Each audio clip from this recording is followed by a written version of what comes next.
اللہ الرحمن الرحیم. تمام تعریفیں اللہ کے لیے.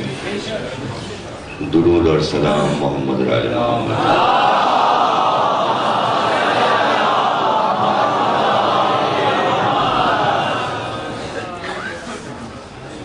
ایک مومن کے زنجیر لگ گئی ہے، اس کے لیے دعا کریں کہ اللہ اسے باق محمد اور آل محمد سے احتیاط کرے.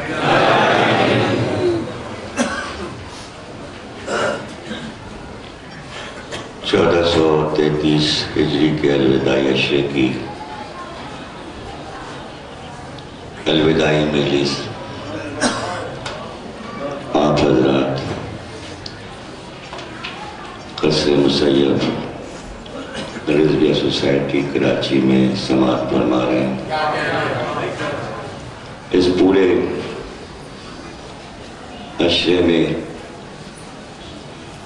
فرمان رسول کے عنوان پر مسلسل گفتگو ہوتی رہی.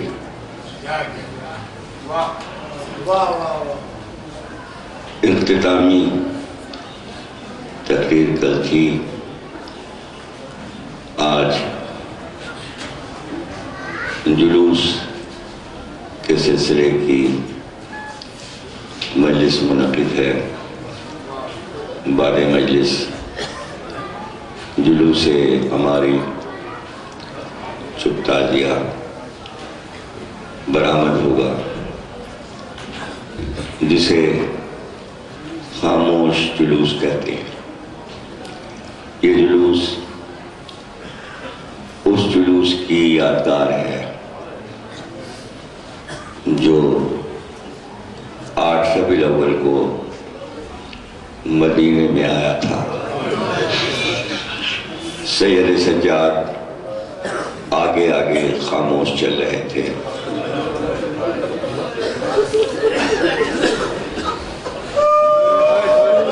گریہ کرنے والے گریہ کر رہے تھے، چونکہ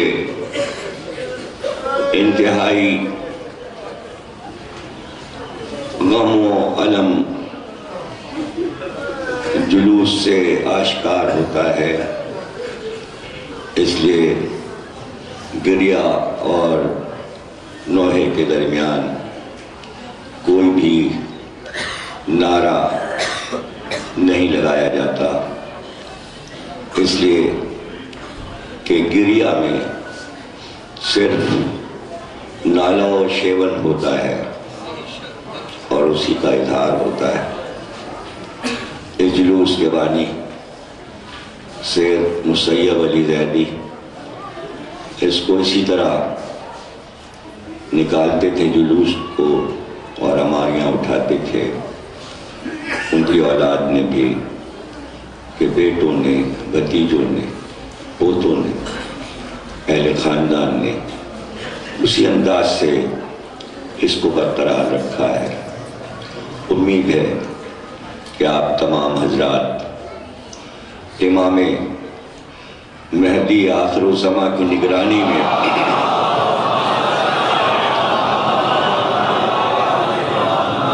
امام آپ کے نگراں ہیں اور وہی آپ کے ضامن ہیں. آپ انتہائی ادب و احترام سے جلوس کے ساتھ جائیں گے. گفتگو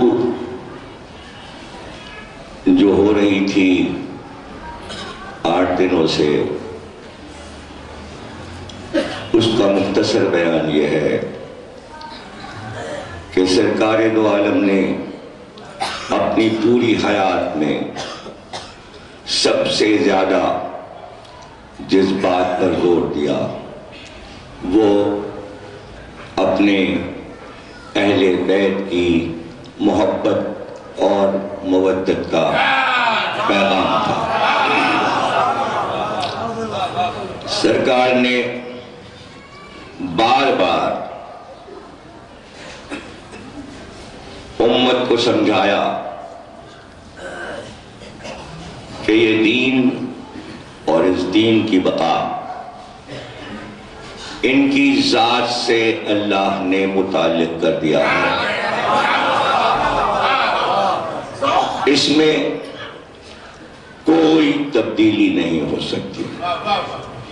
جس طرح ہم سے اللہ کا وعدہ تھا کہ یہ دین ہم کو پہنچانا ہے اور پھیلانا ہے، اسی طرح اللہ نے ہماری اولاد سے وعدہ لیا کہ اس دین کو تم کو بچانا ہے.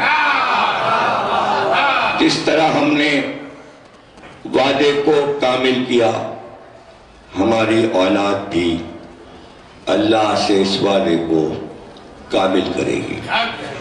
اس لیے تم کبھی بھی ان سے جدا نہ ہونا.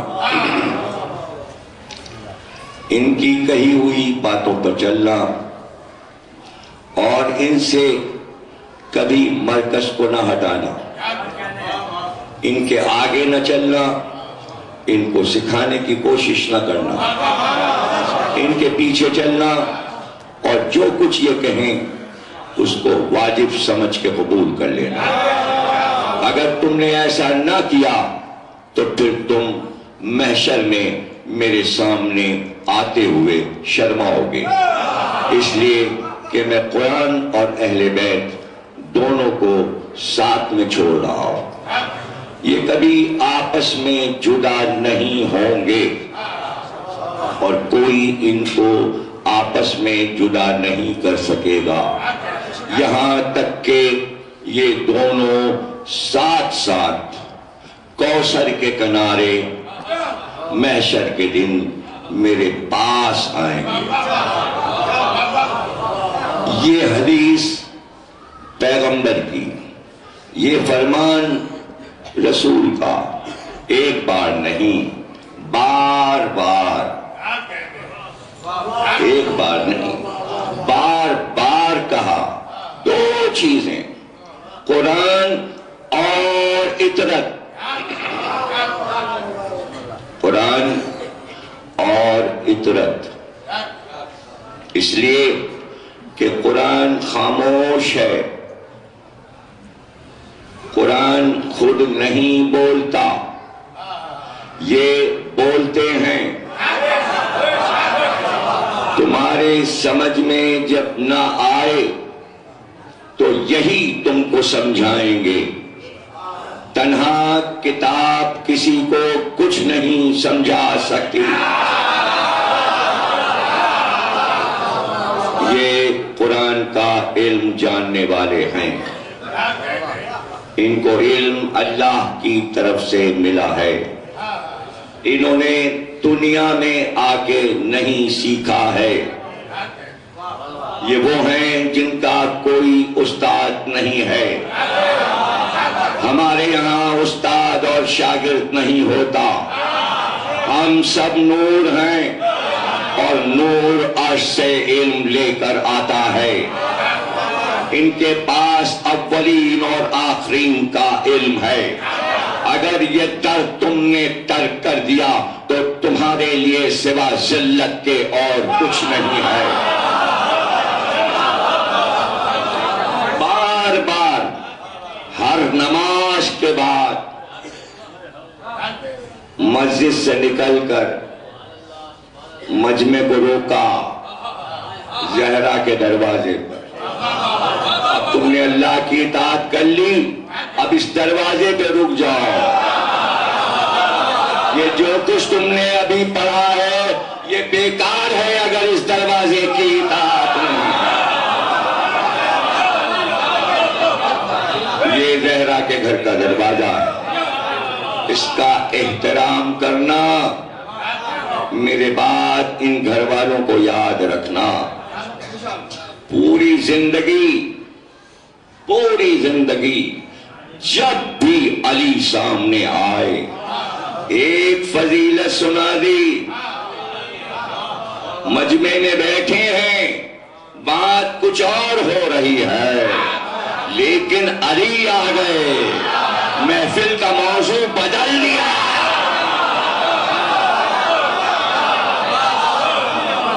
گفتگو کچھ بھی ہو رہی ہو، علی آ گئے اور بس شروع کیا پیغمبر نے، یہ جو آ رہا ہے جوان، یہ ہے اولی الامر، اس کی اطاعت تم پر واجب ہے، تم پر واجب ہے۔ وہ منزلیں جہاں فرمان رسول سن کر لوگوں نے یہ کہا کاش یہ عظیم مقامات ہم کو ملے ہوتے تو ہم سے زیادہ کائنات میں خوش قسمت کوئی نہیں تھا۔ پوچھنے والوں نے پوچھا وہ کون سی منزلیں ہیں؟ راوی نے کہا 5 مقامات ایسے ہیں کہ کاش کہ ہم کو مل جاتے وہ مقام۔ پہلی منزل راوی نے کہا وہ تھی کہ جب سورہ توبہ کا نزول ہوا، جب سورہ توبہ نازل ہوا، سورہ برات، سورہ توبہ، اور جب وہ سورہ نازل ہوا تو پیغمبر نے کسی کو دیا کہ جاؤ جا کر خانہ کعبہ میں یہ سورہ پڑھ دو، سنا دو، مشرکوں کو کافروں کو کعبے سے نکال دو۔ اب حکم آ گیا، اب اللہ کے گھر میں کافر و مشرک نہیں آ سکتے۔ سورہ تو شروع ہی یہاں سے ہو رہا تھا، برات من اللہ و رسول، تبرہ کرتے ہیں اللہ اور اس کا رسول کافروں اور مشرکوں پر۔ جو سورہ تبرہ سے شروع ہو رہا تھا اور ان کے منہ پہ تبرہ پڑھنا تھا اور کعبے سے ان کو نکالنا تھا، اللہ کا حکم تھا۔ بسم اللہ الرحمن الرحیم سورے پہ نہیں لکھا تھا، اس کے معنی تاب والا سورہ تھا، رحمت والا سورہ نہیں تھا، جلال میں تھا پروردگار، لیکن جانے والا کچھ دور چلا تھا سورہ لے کر کہ حکم آیا پیغمبر کے پاس، آپ نے جس کو بھیجا ہے اسے واپس بلائیے، یہ سورہ کعبے میں جا کر خود آپ پڑھیے یا وہ پڑھے جو آپ سے ہو، جو آپ سے ہو، آپ سے ہو۔ آپ سے ہو کیا مطلب؟ یعنی منیت کی منزل پر ہو، یا علی تم مجھ سے ہو میں تم سے ہوں، حسن میں تم سے ہوں تم مجھ سے ہو، حسین تم مجھ سے ہو میں تم سے ہوں۔ اسے کہتے ہیں جو تم سے ہو وہ جائے یہ سورہ لے کر۔ یہ تو بات بعد میں سمجھیں گے کہ کوئی بھی مسلم جا کے سنا سکتا تھا، پھر جانے والے کو واپس کیوں بلایا؟ اور اللہ نے اللہ کے کہنے سے فرمان رسول جاری ہوا، واپس بلاؤ، اور علی تم جاؤ یہ سورہ لے کر، سورہ لے کر تم جاؤ۔ وہ تو جب علی گئے سورہ لے کے تو پتا چلا کہ اللہ کا حکم کیوں آیا کہ پیغمبر آپ جائیے یا وہ جائے جو آپ سے ہو، آپ سے ہو۔ اس لیے کہ جو احکامات تھے سورے میں وہ یہ تھے، خبردار آج کے بعد کعبے میں کوئی مشرک اور کافر داخل نہ ہو۔ پھر دوسرا حکم تھا، اب کوئی کافر اور مشرک کعبے میں طواف کرتے ہوئے اپنے کپڑے اتار کر نہیں پھینکے گا اور برہنہ طواف نہیں کرے گا۔ چونکہ کافر اور مشرک جب آتے تھے تو سیٹیاں بجاتے ہوئے طواف کرتے تھے، سیٹیاں بجاتے، تالیاں بجاتے اور کپڑے اتار اتار کر پھینکنے لگتے اور برہنہ کعبے کے گرد چکر لگانے لگتے۔ اللہ نے سورہ توبہ میں حکم دیا، خبردار آج کے بعد ہمارے گھر میں یہ ننگا پن نہ ہو۔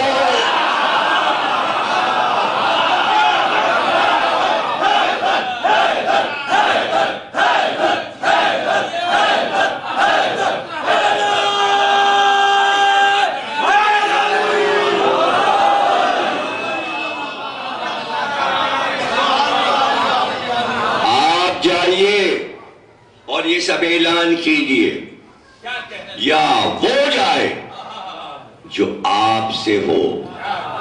تو آپ سے تو علی تھے اور گئے، اب علی سے سنیے کہ کیا ہوا، کون بتائے گا؟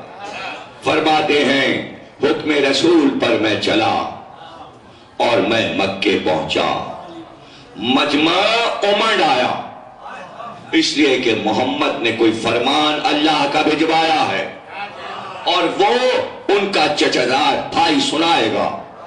تو گھروں میں کوئی بیٹھا نہیں، مکے کے گھر کے دروازے کھل گئے، سب باہر آ گئے، جو باہر تھے وہ بھی کعبے میں جمع ہو گئے کہ کون سا فرمان آیا ہے۔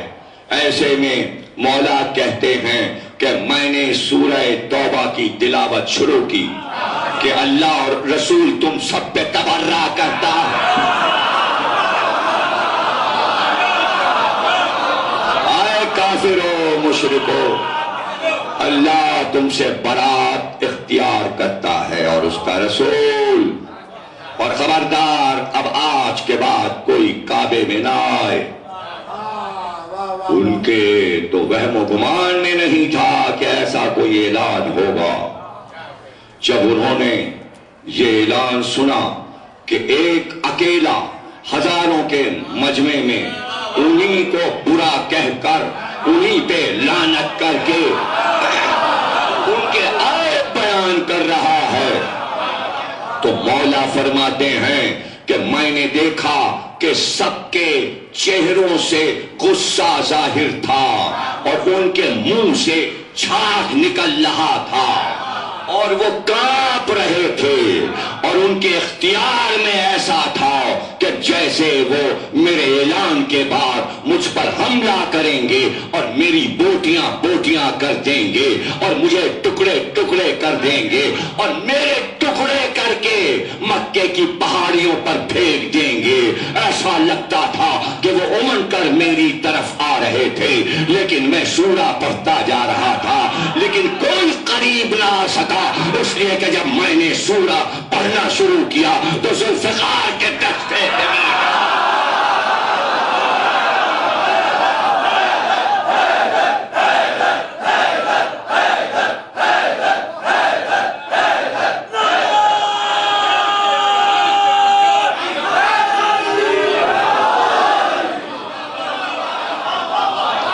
کسی کی مجال نہیں تھی کہ ایک بھی لفظ بولے۔ اب جب یہ منزل آئی تو بات سمجھ میں آئی کہ کیوں کسی کو واپس بلایا اور کیوں کہا تم جاؤ یا وہ جائے، جو تم سے ہو۔ اگر کوئی اور آتا تو وہ پوچھتے تم کون ہوتے ہو ہم کو منع کرنے والے، کل تک تو تمہارے باپ دادا اور تم بھی اسی طرح طواف کر رہے تھے۔ علی گئے ہیں، علی گئے ہیں۔ اگر کوئی ایسی منزل آتی تو کافر کہتے یا علی آپ ایسا اعلان کیوں کر رہے ہیں، کل تک تو آپ کے باپ ابو طالب بھی اسی طرح آتے تھے۔ سورہ برات ایمان طالب کی دلیل کہ کسی کافر نے پلٹ کر ذکر ابو طالب نہیں کیا. کفر بھی ابو طالب کے ایمان کا قائل تھا. کافر ابو طالب کو با ایمان کہتا ہے اور مسلمان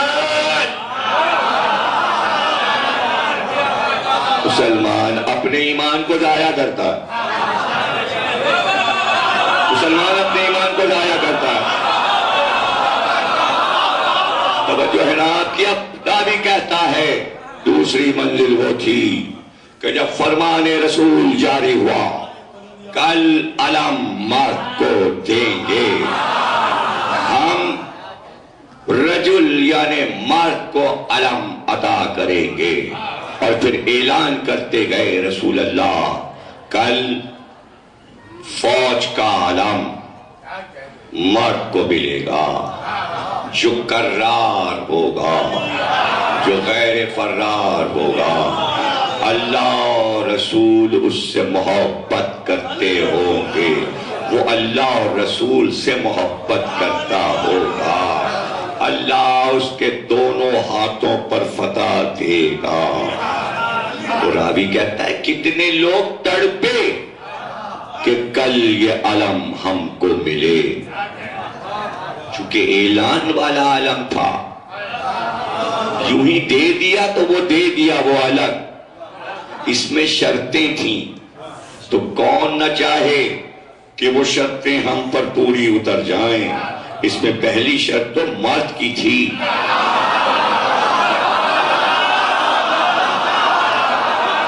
پھر شرط تھی کہ اللہ اور رسول سے وہ پیار کرتا ہے، اللہ اور رسول اس سے محبت کرتے ہیں. پھر وہ کرار ہے، بڑھ بڑھ کے حملے کرنے والا ہے. غیر فرار ہے، وہ کبھی میدان سے فرار اختیار نہیں کرتا، اور جب جاتا ہے فتح ہی پاتا ہے. ارے اس پوری حدیث سے سمجھ لیتے کہ اسلام کے لشکر میں ایک کے سوا کون ہے ایسا جس پہ ہر شرط نظر آ جائے. سب کو پتا تھا کہ علم کس کو ملے گا. کیا سب نے اپنا جائزہ نہیں لیا ہوگا کہ پہلی شرط ہے رجل؟ تو سب نے اب کو دیکھا ہوگا میں رجل ہوں کیا نہیں.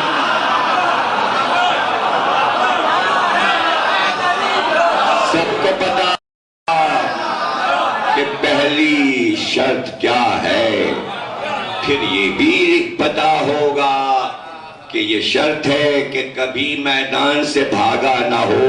تو کیا سب نے اپنے کو دیکھا نہیں ہوگا میں کون ہوں،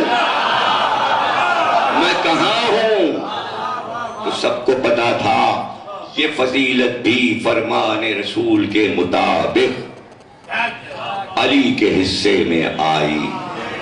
پھر راوی کہتا ہے کہ نہ بھولوں گا میں وہ فخر کا مقام کہ جب فرمان رسول علی کے لیے جاری ہوا، اور وہ یہ تھا کہ جنگ تبوک میں رسول اللہ لشکر لے کر چلے، اور یہ وہ لڑائی تھی جس پہ رسول جا رہے تھے اور اس میں علی نہیں جا رہے تھے. لشکر تھا اور رسول اللہ تھے، اور علی کو مدینے میں چھوڑ دیا تھا.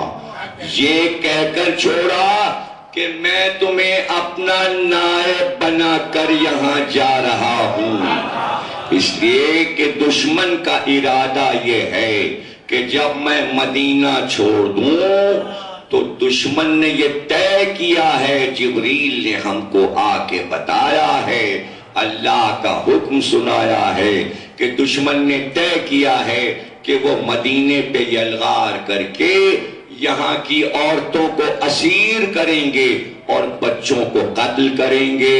اس لیے اللہ نے طے کیا کہ میں لشکر لے کر جاؤں، لیکن تم میرے خلیفہ بن کر مدینے میں رہو. رسول لشکر لے کر چلے. ابھی آدھی دور پہنچے تھے کہ کچھ آوازیں آئیں رسول اللہ اپنے بھائی علی سے ناراض ہو گئے ہیں، اس لیے اس لڑائی میں علی کو نہیں لے جا رہے۔ شر تو کہیں سے بھی پھوٹ سکتا ہے، اسی لیے چاروں کل اترے کہ دعا مانگتے رہو کہ شر سے محفوظ رکھ۔ اسی لیے چاروں کل پڑھے جاتے ہیں، گھر میں لٹکائے جاتے ہیں، اشار کیا جاتا ہے کہ وہ نسناس، وہ خناس جو دماغوں میں رہتا ہے، وہ کہیں بھی شر پیدا کر سکتا ہے۔ اس لیے دعا کرو پروردگار اس شر سے ہم کو بچا لے۔ تو علی گھوڑے پہ سوار اور ذوالجناح پر بیٹھے۔ ذوالجناح الگ ہے، مرتجز الگ۔ 5 گھوڑے ہیں رسول اللہ کے۔ بہت غلط فہمیاں پھیلائی جا رہی ہیں، تقریروں میں وضاحت کر دوں۔ کتاب میری آ چکی ذوالجناح پر، 800 صفحے کی، اس کو پڑھنا چاہیے ہر ذاکر کو، بے تکی باتیں نہیں کرنا چاہیے۔ سارے گھوڑے الگ الگ ہیں، مرتجز گھوڑا الگ ہے، ذوالجناح الگ ہے۔ ذوالجناح کا نام مرتجز نہیں ہے، سب کے رنگ الگ ہیں، سب کی قامت الگ ہے، سب کی خصوصیات الگ ہیں، سب کے نام کے معنی الگ الگ ہیں۔ 5 گھوڑے مخصوص تھے پیغمبر کے، کئی بار پڑھ چکا ہوں، جس میں ایک عقاب ہے، ایک میمون ہے، ایک مرتجز ہے، ایک ذوالجناح ہے۔ یہ سارے گھوڑے الگ الگ ہیں، اور اس کے علاوہ اور جو گھوڑے ہیں، لہوف ہے، ورد ہے، یہ سب تقریباً 100 گھوڑے سرکار کے ایسے ہیں جن کی نگرانی ہوتی تھی۔ ان میں سے جو مخصوص گھوڑے تھے وہ آپ نے تقسیم کیے۔ عقاب حضرت علی اکبر کو دیا، میمون حضرت قاسم کو دیا، مرتجز حضرت عباس کو دیا، ذوالجناح امام حسین کے پاس تھا، اس لیے آپس میں ذوالجناح اور مرتجز کو ملائیں نہ۔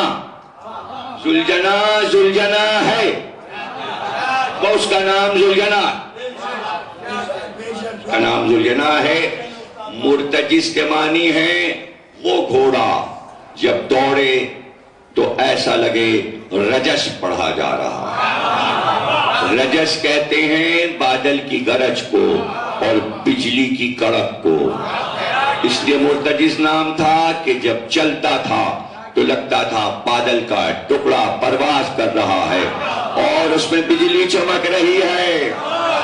ذوالجناح کے معنی ہے جب پرواز کرے تو لگے اپنے پروں پہ اڑ رہا ہے۔ ذوالجناح الگ ہے، مرتجز الگ ہے۔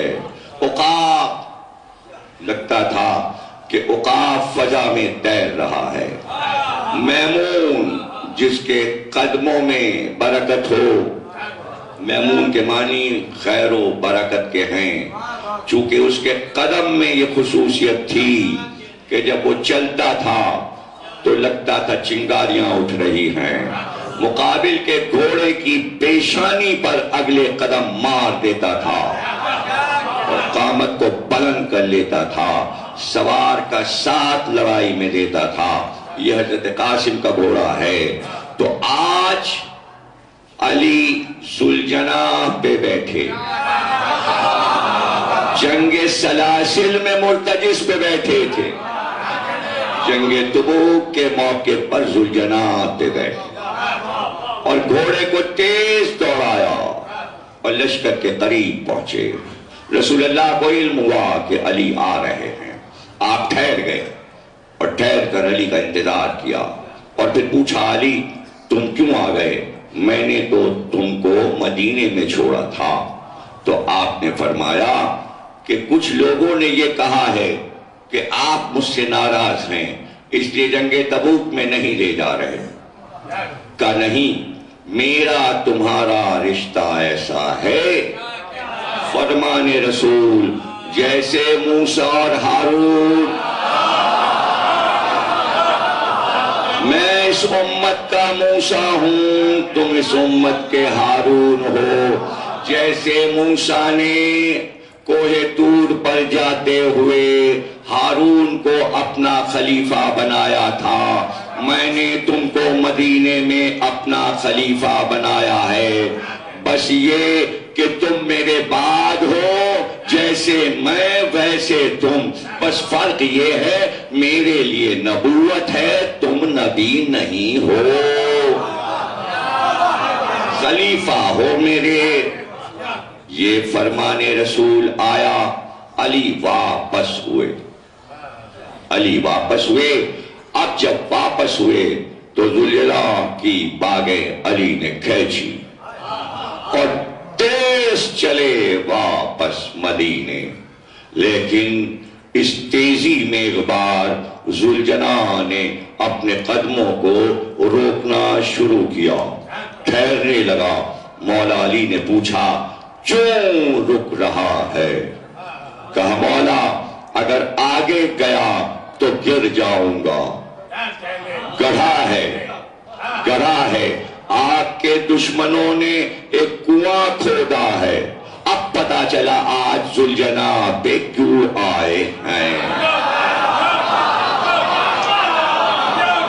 ایک گڑھا کھودا ہے، اس گڑھے میں موت کا سامان ہے، اوپر سے خس و خاشاک ڈال دیا گیا ہے تاکہ میں جب اس پر چلوں تو میں نیچے گر جاؤں۔ میں رک رہا ہوں اس لیے کہ وہ کنواں بہت چوڑا ہے۔ وہ وہی وقت تھا کہ جب وہ ٹھہر رہا تھا اور علی نے حکم دیا ٹھہر نہیں، آگے بڑھ جاؤ۔ بس علی کا حکم تھا کہ اس نے اگلے قدم جو اٹھائے تو وہ کنویں کے پار تھا۔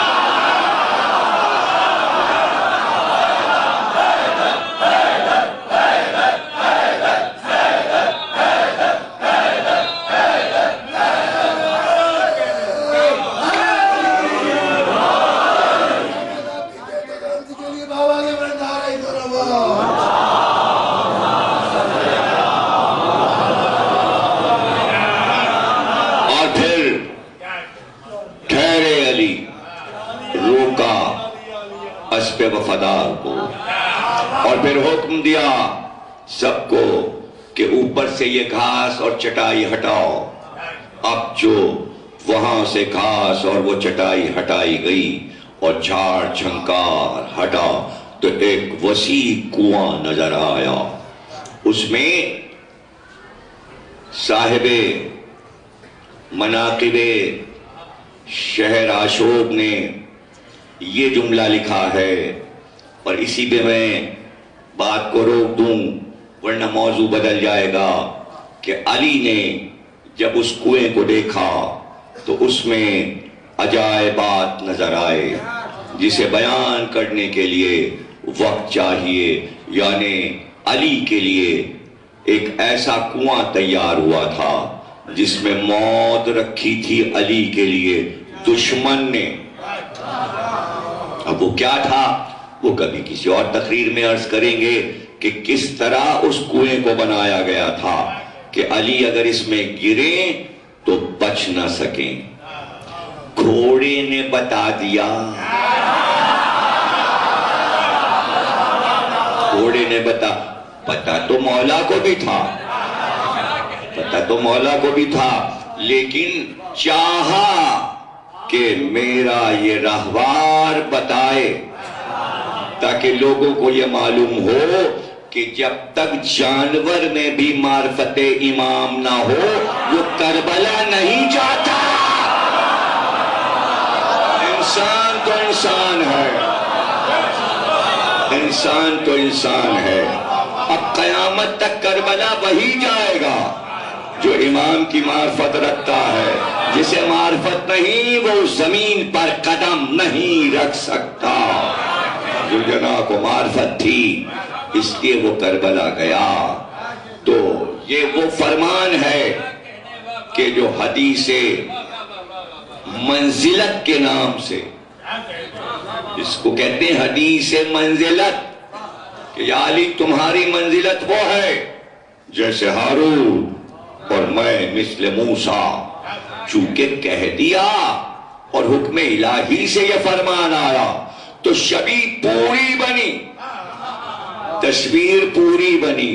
جب حسن اور حسین پیدا ہوئے تو اللہ کا فرمان آیا بڑے بیٹے کا نام شبر رکھیے، چھوٹے بیٹے کا نام شبیر رکھیے، اس لیے کہ ہارون کے بڑے بیٹے کا نام شبر تھا اور چھوٹے کا نام شبیر تھا. پتہ چلا موسیٰ کے کوئی بیٹا نہیں تھا، بیٹے ہارون کے تھے. رسول مثل موسیٰ تھے، علی مثل ہارون تھے. موسیٰ کے بعد ہارون خلیفہ اور ان کی اولاد نے موسیٰ کے دین کو سنبھالا. اس لیے حدیث منزلت. اور پھر راوی کہتا ہے نہ بھولوں گا میں وہ علی کی منزلت کہ جہاں فرمان رسول جاری ہوا اور وہ یہ تھا کہ غدیر کے مجمع کو روکا اور روک کر یہ اعلان کیا علی کو اپنے ہاتھوں پر بلند کر کے من کنت مولا ہو فہذا علی مولا، جس جس کا میں مولا ہوں آج سے یہ علی اس کا مولا ہے.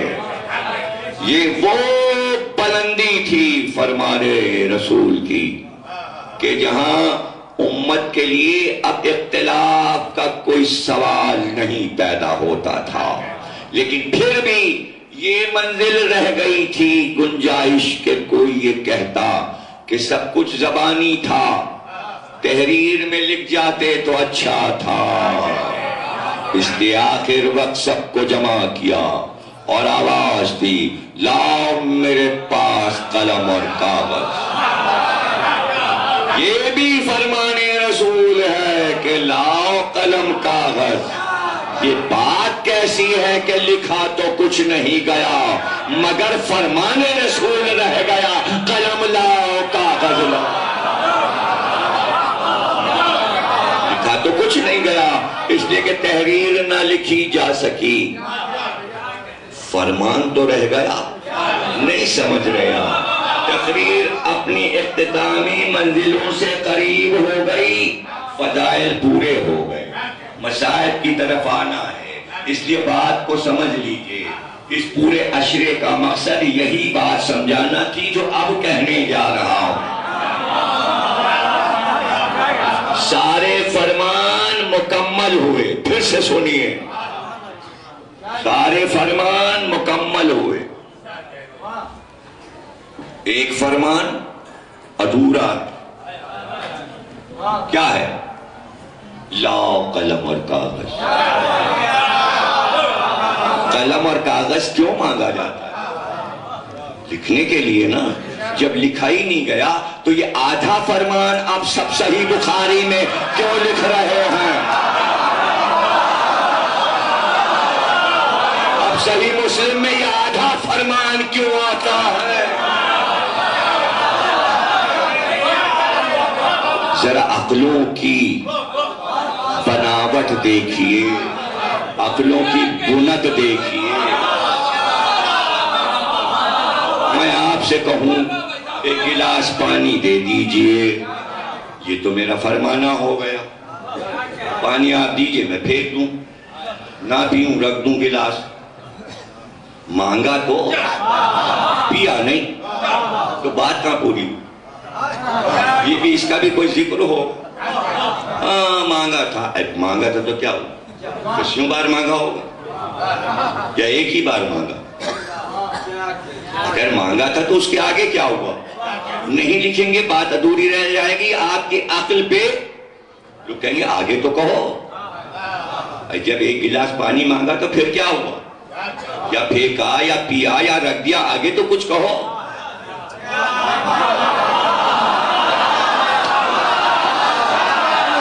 امت پھنس گئی اس مسئلے میں.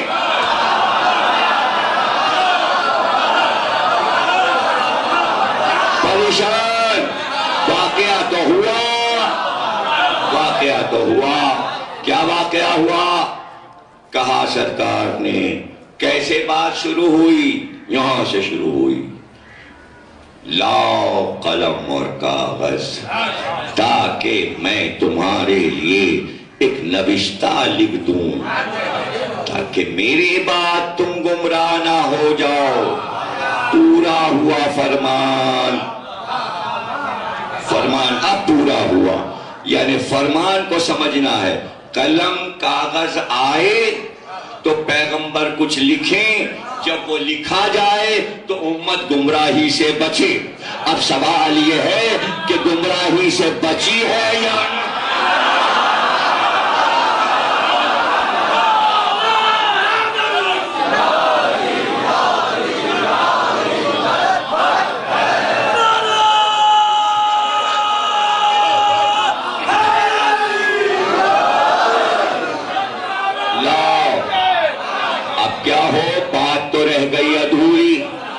جب بات ادھوری رہ جاتی ہے تو پھر جتنی بولیاں جس کے جو سمجھ میں آئے آگے تو بتائیے میرا خیال یہ ہے، اجی آپ بتائیے میرا خیال یہ ہے، تو ظاہر ہے ہر ایک کا خیال ایک نہیں۔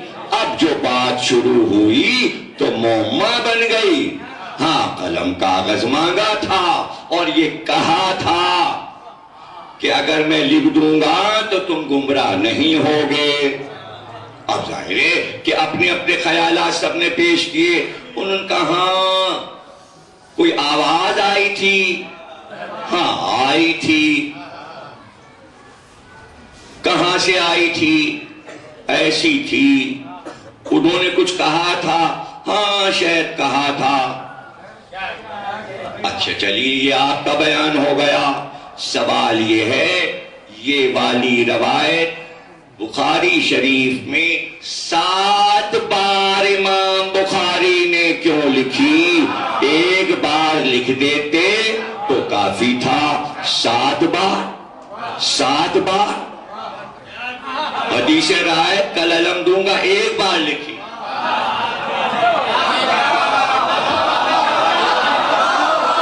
حسن اور حسین میرے جنت کے پھول ہیں، ایک بار لکھی۔ فاطمہ میرا جگر ہے، یہ ایک بار لکھی۔ اور قرطاس و قلم 7 بار لکھی، جبکہ بات ادھوری بات 7 بار کیوں لکھی؟ تشویش بڑھ گئی۔ جب تشویش بڑھ گئی تو پھر لوگوں نے بحث کی یہ لکھنے والے تھے یا یہ لکھنے والے تھے، یہ لکھنے والے تھے یا یہ لکھنے والے، اپنی اپنی سب نے رائے دی۔ شاید لکھتے، یہ لکھتے، وہ لکھتے، پیغمبر نے بھی بات مکمل کر دی۔ کوئی فرمان رسول ناقص نہیں رہ سکتا۔ شرط لگا دی تھی کہ اگر لکھ دیا تو گمراہ نہیں ہوگے، اب لکھواؤ یا نہ لکھواؤ۔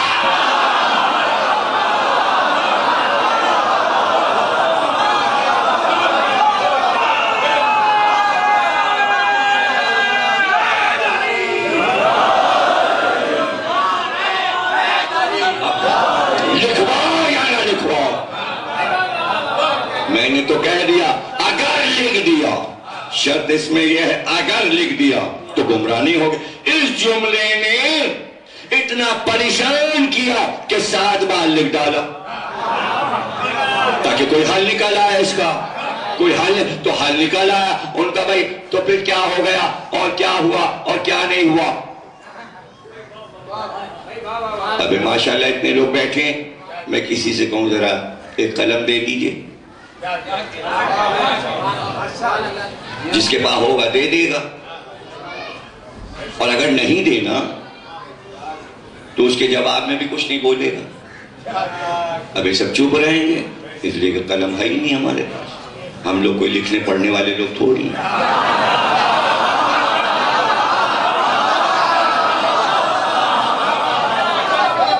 لیکن اگر جواب کوئی ایسا آئے کہ جس کا تعلق تحریر سے نہ ہو اور قلم اور کاغذ سے نہ ہو تو وہ تو نوٹنگ ہو جائے گی۔ ارے وہ قلم کاغذ مانگ رہے ہیں، آپ کہاں کی بات کر رہے ہیں؟ وہ زمین کی کہہ رہے ہیں، آپ آسمان کی کہہ رہے ہیں، آپ بات کیا کر رہے ہیں؟ بات کیا کر رہے ہیں؟ اور پھر کیا کوئی اٹھ کر یہ بتائیے کہ کوئی اس وقت اس صدی میں اگر میں کہوں قلم کاغذ دے دو تو کوئی یہ اٹھ کے کہے گا اس کو قلم کاغذ نہ دینا. آج اس دور میں کوئی یہ کہہ سکتا ہے کہ قلم کاغذ نہ دو. بھئی کیوں نہ دو؟ اس کے دماغ پہ شک ہے، جانے کیا لکھ دے. تو میں کہیں اور جا کے لکھ دوں گا، میں جنگ اخبار میں دے دوں گا، میں مسجد میں دے دوں گا، میں ڈال میں دے دوں گا. یہاں نہیں لکھوں گا تو کہیں اور لکھ دوں گا. کہنے والا پکڑا گیا.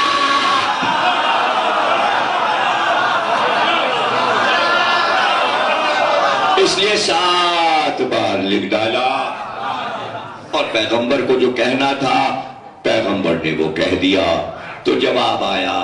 تو گمراہی کا ڈر سبھی کو تھا تو کوئی بھی دے دیتا، نہیں دیا تو سب گمراہ ہو گئے. تو جواب آیا. پھر سلمان دے دیتے، ابو ذر قلم دے دیتے، عمار قلم دے دیتے، مقداد قلم دے دیتے، علی قلم دے دیتے. تو پھر جواب آیا قلم کاغذ وہ دے جسے گمراہی کا ڈر ہو.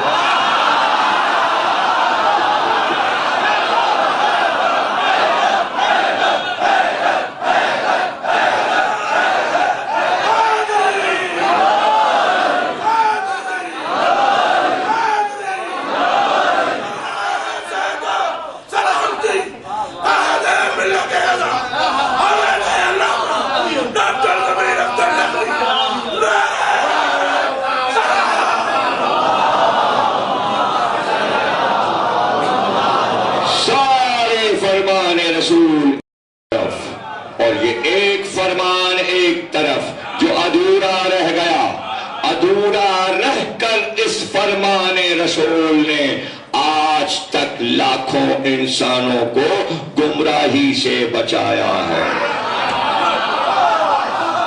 گمراہی سے بچایا. پھر آپ نے زبانی کہہ دیا میں تم میں قرآن اور عطرت کو چھوڑ رہا ہوں. پھر دہرایا اسی بیان کو. اور تم ان دونوں سے متمسک رہو گے تو کبھی گمراہ نہیں ہوگے. تو اب تو سمجھ میں آ جائے کیا لکھتے. گمراہی سے بچنے کا نسخہ دے رہے تھے.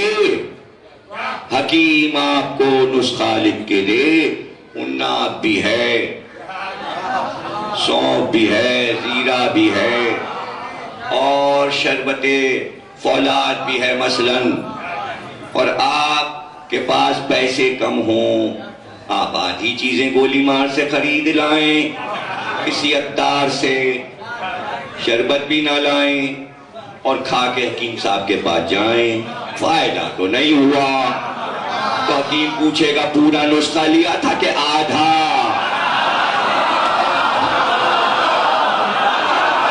آدھے نسخے پر صحت نہیں ہوتی. آواز آئی آدھا نسخہ چاہیے، قرآن کافی ہے.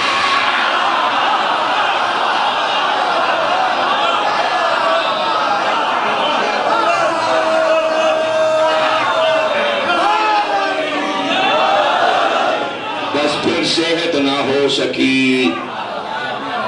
آئے ہائے امت کی صحت گرتی گئی،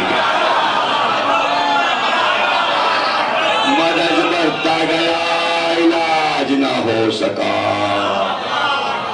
بڑے بڑے ڈاکٹر دنیا کے علاج کے لیے بیٹھے ہیں، اپنے اپنے ملکوں سے نکل پڑے ہیں امت رسول کا علاج کرنے کے لیے. بڑے بڑے انجیکشن لے کر نکلے ہیں.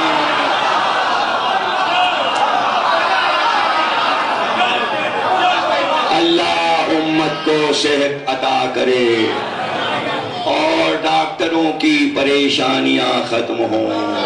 اس لیے کہ ان ڈاکٹروں کے سمجھ میں امت کی بیماری نہیں آ رہی ہے. ارے دوائیں ہیں کہ وہ خرچ کیے دے رہے ہیں بنا بنا کے. جہازوں پہ لاد کے دوائیاں لاتے ہیں، ٹرک کے ٹرک گزرتے ہیں، پاکستان سے دوائیوں کے دوائیاں جا رہی ہیں علاج کے لیے. تو پھر لوگ مریض تلک روک لیتے ہیں، دوا نہیں چاہیے۔ ہم تو یہ دعا کریں گے اللہ صحت عطا کرے، چونکہ آدھا نسخہ لیا۔ کون ان بڑے ڈاکٹروں کو بتائے کہ یہ علاج کسی دوا سے نہیں ہوگا؟ آدھی دوا باقی تھی، وہ اگر آج بھی اس کو حاصل کر لیں تو انہیں صحت ہو جائے گی۔ یہ صرف کاغذ لے کے آئے تھے اور جو بتانے والا تھا اسے عرب میں چھوڑ آئے تھے۔ اب وہ انتظار کرتے ہیں ان کا، کوئی نجف میں انتظار کر رہا ہے، کوئی کربلا میں انتظار کر رہا ہے، کوئی خراسان میں انتظار کر رہا ہے۔ اس لیے حسین نے مٹی کو خاکے سوا بنا دیا کہ میں تو نہ ہوں گا، عطرت کا لہو لے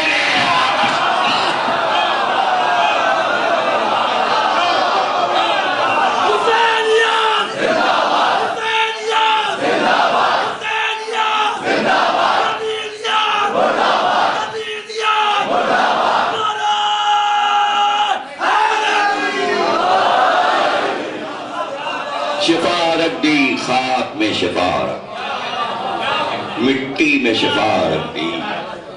ایسی شفا، ایسی شفا۔ میں روزے میں بیٹھا تھا، روزے کے اندر زری کے پاس، امام حسین کی زری کے پاس ایک آیت اللہ تشریف فرما تھے۔ میں نے ان سے پوچھا کہ یہ کربلا میں کہاں کہاں کی مٹی خاک شفا ہے؟ انہوں نے کہا تمام کی مٹی خاک شفا ہے، کوئی مخصوص جگہ نہیں ہے۔ آپ جس سڑک سے پار کر کے ہوٹل سے روزے میں آتے ہیں، اس سڑک پہ بھی جو مٹی پڑی ہے اٹھا لیجئے، وہ بھی خاک شفا۔ وہ کہنے لگے میں نے اپنی آنکھ سے دیکھا، میں روزے میں آ رہا تھا کہ ایک خاتون سڑک پار کر رہی تھی روزے میں آنے کے لیے، سامنے سے ایک ٹرک آیا اور وہ ٹرک اس کے پیروں پر سے چلا گیا، پورا ٹرک اس کے پیروں پر سے گزر گیا۔ میں نے خود دیکھا کہ ٹرک گیا، اس نے وہاں کی مٹی اٹھائی اور بیٹھے بیٹھے ملنے لگی اور اپنے پیروں سے اس کے روزے میں نے اپنی آنکھ سے دیکھا۔ انہوں نے کہا کہیں کی خاک اٹھا کے آنکھوں پہ لگا لیجئے، کہیں کی خاک اٹھا کے سینے پہ لگا لیجئے، کہیں کی خاک اٹھا کے بچے کے چہرے پہ لگا دیجئے۔ ارے ایسی شفا رکھی کہ جو نیت کی اس بیماری کا علاج اس مٹی نے کر دیا۔ ایک دوا ہے، اسی لیے جب زینب چلنے لگی کربلا سے تو جھک کر تھوڑی سی مٹی اٹھائی، کہا سید سجاد شغرا بیمار ہے، خاک شفا لیتے چلو۔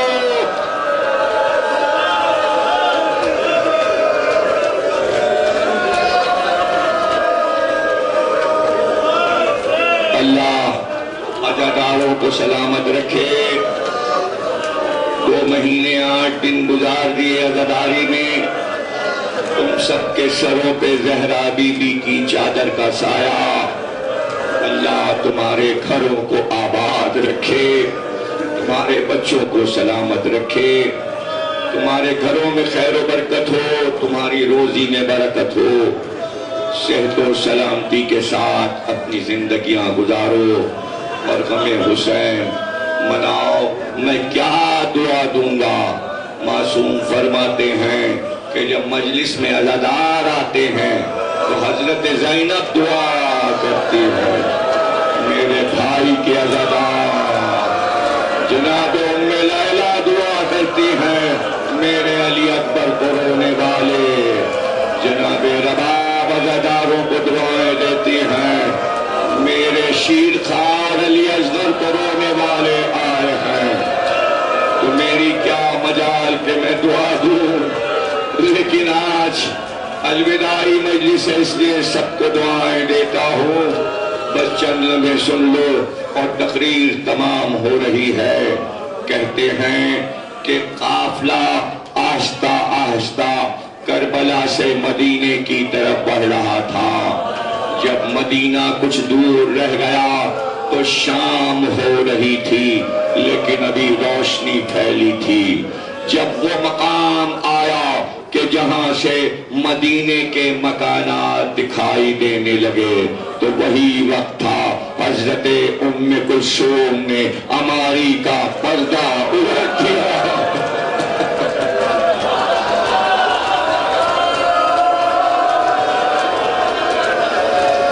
عماری کا پردہ ام کلثوم نے الٹ دیا اور دور سے نانا کے شہر کو ہاتھ اٹھا کر مخاطب کیا، اے میرے نانا کے شہر مدینے، ہم لٹ کے آئے ہیں، ہم لٹ کے آئے ہیں۔ اور پھر مرثیہ پڑھنا شہزادی نے شروع کیا اور کہا، اے شہر مدینہ، جب ہم تجھ سے جدا ہو کر گئے تھے تو ہماری گودیاں آباد تھیں، گودیوں میں بچے لے کے گئے تھے۔ جب ہم تجھ سے جدا ہوئے تھے تو ہمارے مانگیں آباد تھی، ہمارے شوہر ہمارے سروں پر تھے۔ آج جب ہم آئے ہیں گودیاں اجڑ گئی، مانگیں اجڑ گئی، نہ بارش آئے ہیں نہ بچے گودیوں میں آئے۔ بڑا گریا ہوا۔ جب ام کلثوم بی بی نے مرثیہ پڑھا، کہتے ہیں وہی وقت تھا جب قافلے میں بہت گریا تھا۔ ایک ایک لفظ مصائب آپ کے سنے ہوتے ہیں لیکن میں بات سمجھا دیتا ہوں کہ ایسا کیوں ہوا اور ایسا کیوں ہوا۔ وہی وقت تھا کہ حضرت زینب نے جناب سید سجاد کو بلایا اور کہا، بیٹا ہم ابھی مدینے میں داخل نہیں ہوں گے، یہیں خیمے لگوا دو، شہر سے باہر خیمے لگوا دو، ہم ان خیموں میں اتریں گے۔ آپ کو پتا ہے یہ زینب نے کیوں کہا؟ سن لیجئے کیوں کہا۔ کہا، بیٹا ایک دم سے ہم سب شہر میں داخل ہوں گے، ایک ایک سوال کرے گا، علی اکبر کہاں ہے، قاسم کہاں ہے، ہم کس کس کو جواب دیں گے، ہم کس کس کو جواب دیں گے۔ یہی ٹھہرو بیرون مدینہ، یہی خیمے لگوا دو۔ بس 10 یا 15 منٹ کی زحمت ہے اور اس کے بعد الوداع اور پھر جلوس برآمد ہوگا۔ 15 منٹ کی زحمت ہے اور سماعت فرما لیجئے اور گریہ کرتے رہیے، بہت رقت آپ پر آئے گی۔ ایک تو الوداعی مجلس سے دل بھرا ہوا ہے اور دوسرے یہ مصائب قیامت کے ہیں۔ خیمے لگا دیے گئے، جب خیمے لگ گئے بیرون مدینہ، چاروں طرف سید سجاد نے کرسیاں لگوا دیں، بیبیاں عماریوں سے اتری اور خیام میں گئی۔ خیمے میں فرش بچھا تھا، بیبیاں فرش پر بیٹھ گئیں۔ جہاں پر قنات کا دروازہ تھا وہاں ایک کرسی جناب سید سجاد نے رکھوائی اور اس کرسی پر بیٹھ گئے۔ گلے میں ایک کالے رنگ کی شال پڑی تھی، سیاہ رنگ کی شال گلے میں پڑی تھی۔ بشیر کو بلایا اور کہا، یہ بتا کبھی تو نے شیر کہا؟ کہا، میرا باپ شیر کہتا تھا، کبھی کبھی میں بھی شیر کہتا ہوں۔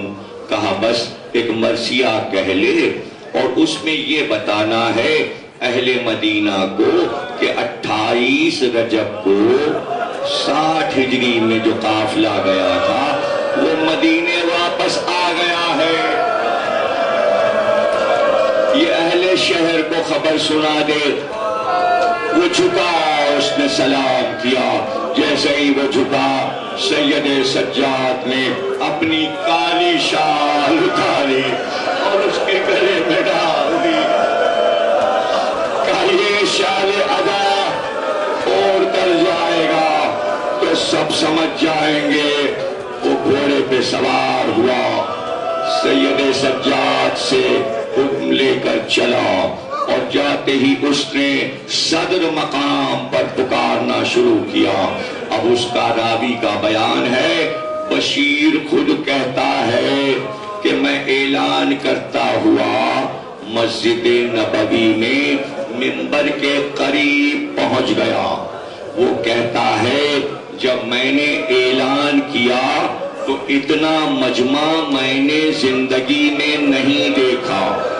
وہ کہتا ہے کہ مسجد میں تل دھرنے کی جگہ نہیں تھی، سڑکیں بھری ہوئی تھیں، چاروں طرف گلیاں بھری ہوئی تھیں، اور ایک جملہ اس نے کہا اتنے ہزاروں کے مجمع کے رونے کی آوازیں میں نے کبھی نہیں سنی، ایسا گریہ میں نے کبھی نہیں سنا۔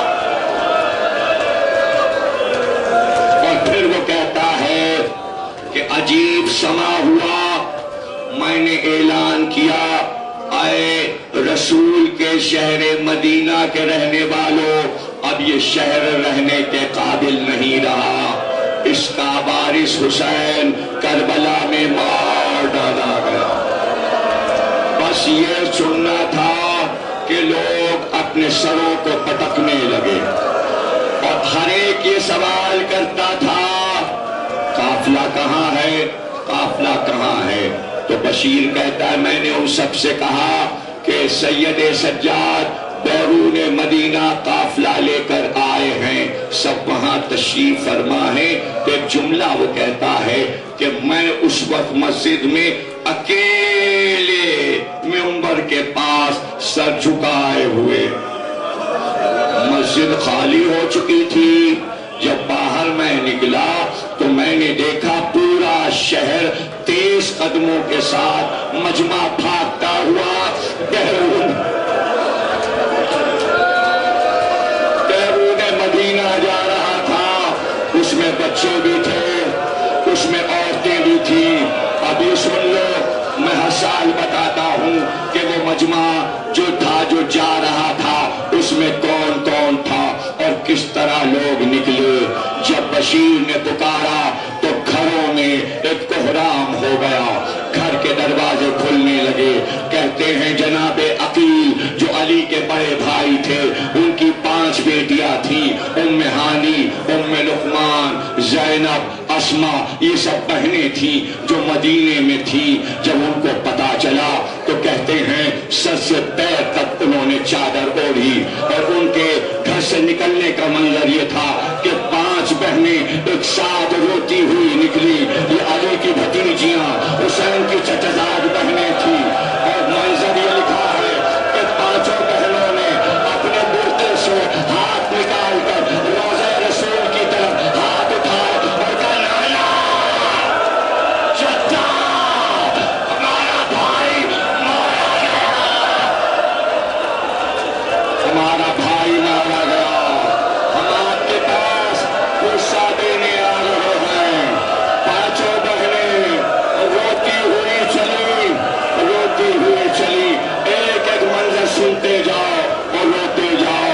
کہتے ہیں عباس کے گھر میں کوہرام ہوا، ام البرین نے چادر اوڑھی اور پوتے کی انگلی پکڑی اور ایک جملہ کہا بیٹا جب سے شادی ہو کر علی کے گھر میں آئی کبھی باہر نہیں نکلی، مجھے مدینے کے راستے نہیں معلوم، مجھے راستے نہیں معلوم، مجھے لے چلو، کہاں میرا حسین ہے، کہاں میرا حسین ہے۔ کہتے ہیں ام سلمہ روتی ہوئی چلی اور صغرا کو گلے لگایا، کہا بیٹا تم چل نہ پاؤ گی، میں خبر لے کر آتی ہوں۔ وہی وقت تھا کہ جب شور ہوا گریہ کا تو محمد حنفیہ غشی میں پڑے تھے، آنکھیں کھل گئیں اور کہا یہ شور کیسا ہے؟ تو غلاموں نے چھپ کے کہا آقا آپ کے بھائی حسین کا قافلہ آیا ہے۔ اٹھ کے بیٹھ گئے، کہا میرے بازو کو پکڑو اور لے کر باہر چلو۔ غلاموں نے کہا آپ چل نہیں پائیں گے، کہا نہیں مجھے لے چلو۔ اور جب باہر آئے تو یہ کہتے جاتے تھے کیسے ہو سکتا ہے میرا بھائی آ گیا اور مجھے دیکھ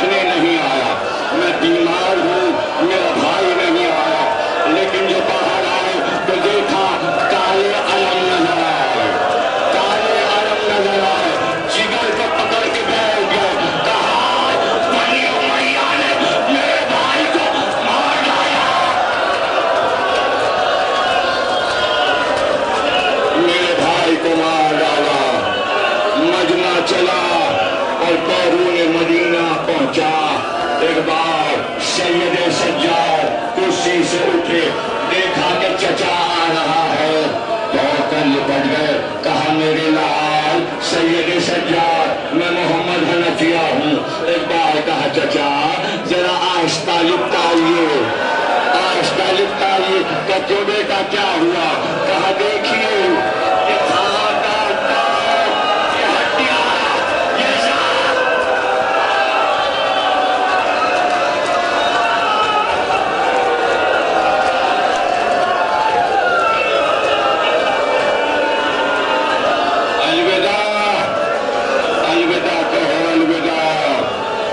الوداع کہو. ایک بار پیار سے کہا بیٹا کون کون آیا ہے یہ بتاؤ.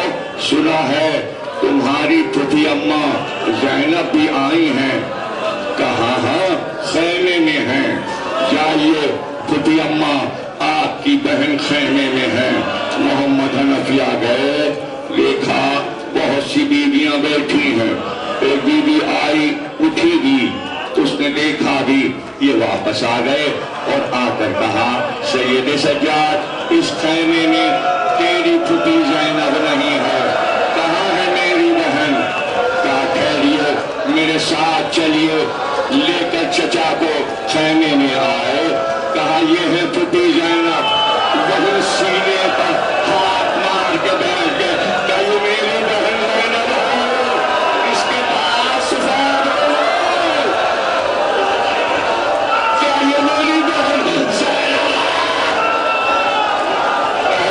سے نپٹ گئی. کہا محمد حنفیہ بڑی بہن کو نہیں پہچانا. ارے کیسے پہچانو گے؟ 72 لاشیں جو زینب نے دیکھی ہوں 18 جوان لاشیں جس کے گھر سے ایک دن میں نکلے ہوں وہ کیسے پہچانا جائے؟ پر جناب تقریر خاتمے پر پہنچ رہی ہے.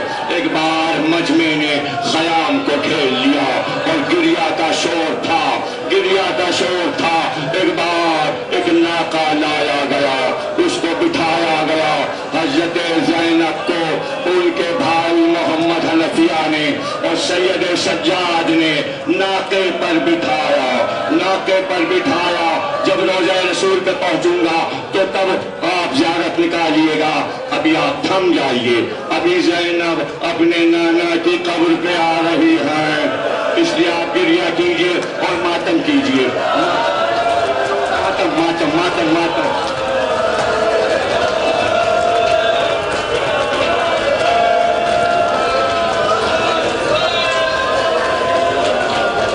بس 2-4 جملے سنیے اور بڑا گریہ ہوگا. جب آپ جائیں گے باہر اور اماری کو دیکھیں گے تو آپ کی نظر میں منظر آ جائے گا. جو اماری اونٹ پہ رکھی تھی اس پہ سیاہ پردے پڑے ہوئے تھے. پردہ ہٹا کر فضہ نے اپنی شہزادی کو اماری پہ بٹھا دیا. اونٹ اٹھا اور اونٹ آگے چلا اور تمام بیویاں دوسری اماریوں پہ بیٹھی اور اس کے بعد بیرون مدینہ سے یہ اونٹ اماریوں کے داخل ہوئے راستے سے اور روضہ رسول تک آ گئے. آگے آگے حضرت زینب کا وہ اونٹ تھا جس پہ اماری رکھی تھی اور آپ تشریف فرما تھی. جیسے ہی روضہ رسول کے دروازے پر جناب زینب کا ناقہ پہنچا. راوی کہتا ہے کہ میں نے ہمیشہ دیکھا کہ جب بیویوں کو اتارا جاتا ہے تو اونٹ کو پہلے بٹھایا جاتا ہے پھر اماری سے ہاتھ پکڑ کے بیوی کو اتارا جاتا ہے. وہ کہتا ہے جیسے ہی ناقہ پہنچا زینب نے پردہ ہٹایا.